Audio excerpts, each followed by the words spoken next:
et bienvenue sur votre podcast Le Pharmapreneur, le podcast où nous explorons ensemble les facettes de la gestion et de l'entrepreneuriat en pharmacie. Je m'appelle Arnaud, je suis pharmacien d'officine et aujourd'hui nous allons plonger dans un sujet essentiel pour la gestion de votre officine, à savoir la gestion de la trésorerie, les réalités de la téléconsultation et l'adaptation de nos structures à la transition numérique. Ces thématiques sont non seulement d'actualité, mais elles s'avèrent également cruciales pour rester compétitifs dans un secteur en pleine évolution. Alors que vous soyez un pharmacien expérimenté ou en début de carrière, ce podcast, je l'espère, vous apportera des éclairages pratiques et stratégiques. Alors l'un des plus grands défis en officine aujourd'hui est la gestion de la trésorerie. Comme beaucoup d'entre vous le savent, notre trésorerie dépend de nombreux facteurs externes, les délais de paiement des caisses, les réformes gouvernementales ou encore les fluctuations de la demande en fonction des saisons et des crises sanitaires. Des articles récents montrent que les trésoreries en officine peuvent être mises à rude épreuve, notamment en raison de l'augmentation des charges et de l'alignement de nos prix de vente. Pour bien gérer sa trésorerie, il est essentiel d'établir des prévisions et d'avoir une vision claire de son budget. C'est un point sur lequel je veux insister, prévoir les dépenses et savoir anticiper les périodes où le cash flow sera tendu. Alors quelques petits conseils, du moins un conseil en tout cas en termes de gestion pour ceux qui font face à des défis de trésorerie, je vous recommande d'évaluer régulièrement vos charges fixes et de limiter les stocks de médicaments non essentiels. De plus, envisagez de négocier des délais de paiement avec vos fournisseurs, une pratique qui est courante et qui peut donner un peu d'air à vos finances.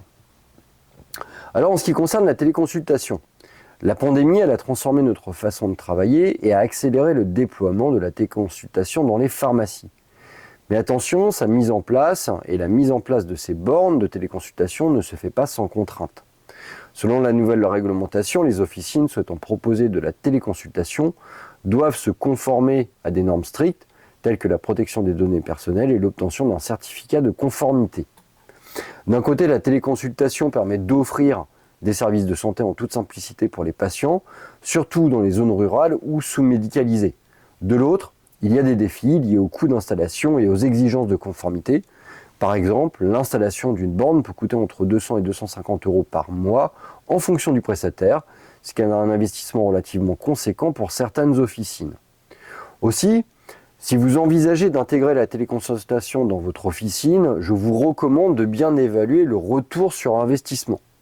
Analysez votre zone de chalandise et discutez avec des collègues ayant déjà mis en place ce dispositif pour voir si cela correspond aux besoins de votre patientèle. Vous n'êtes pas meilleur que les autres, vous pouvez avoir de meilleures idées, c'est sûr, mais sachez qu'une dynamique globale persiste et reste, même si vous êtes très bon. Le numérique change la façon dont nous gérons nos officines, que ce soit à travers la gestion des stocks, à savoir la relation avec les patients ou encore la logistique.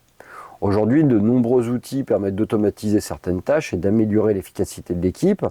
Cependant, cette transition numérique s'accompagne de défis, l'apprentissage des outils, des coûts initiaux et surtout une protection des données patients. Alors, on va voir quelques exemples concrets de ces outils numériques que l'on peut retrouver en pharmacie. Il y a tout d'abord la gestion automatisée des stocks, avec des outils de commande intelligente qui permettent de réduire les ruptures de stock. Nous, par exemple, on a opté pour l'autopilotage avec le système de WinPharma. Très intéressant pour passer les commandes, très intéressant pour réceptionner les commandes, un énorme gain de temps et donc une masse salariale qui est mieux réutilisée. Par ailleurs, on a paramétré énormément de laboratoires de para, notamment avec l'autopilotage, où on a fait sauter la dynamique humaine qui a souvent tendance à surstocker. Tout le catalogue de fonds de ces laboratoires est géré par l'autopilotage, reste plus qu'à saisir des marchés ou d'éventuelles promotions. La relation avec nos patients également, avec la mise en place d'applications et de sites web pour informer des patients en temps réel de la disponibilité de leurs médicaments, également les avertir des horaires de fermeture ou d'ouverture exceptionnels lors des jours fériés, les avertir des gardes, les avertir également de certains résultats. Enfin, il y a l'analyse des données, certains logiciels permettent de mieux comprendre les besoins des patients et d'adapter les commandes en conséquence. Je vous invite à utiliser par exemple de temps en temps l'intelligence artificielle. Vous serez surpris des résultats obtenus, notamment en termes de conseils pour faire évoluer votre pharmacie. Donc investir dans le numérique, ça peut paraître parfois coûteux ou pas à court terme.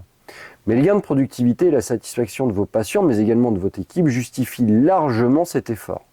Alors je vous invite à prendre le temps pour choisir des outils qui sont adaptés aussi bien à la taille et aux besoins qui sont spécifiques pour votre pharmacie. Alors pour conclure, la gestion de la trésorerie, l'intégration de la téléconsultation et la transition numérique sont des sujets cruciaux pour notre secteur.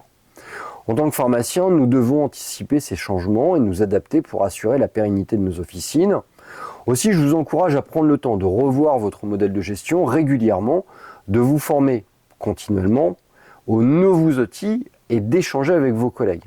N'oubliez pas que ces évolutions, bien que parfois complexes, visent à améliorer l'expérience de vos patients, mais également finalement la rentabilité et la viabilité de vos officines. Je vous remercie de m'avoir écouté et si vous avez des questions ou des sujets que vous aimeriez que j'aborde dans un prochain épisode, n'hésitez pas à me laisser un commentaire ou un message. Je vous dis à très bientôt, je vous laisse réfléchir sur toutes ces propositions et je vous dis à très bientôt donc pour un nouvel épisode sur votre podcast, Le Pharmapreneur, le seul podcast dédié à l'entrepreneuriat et à la gestion officinale.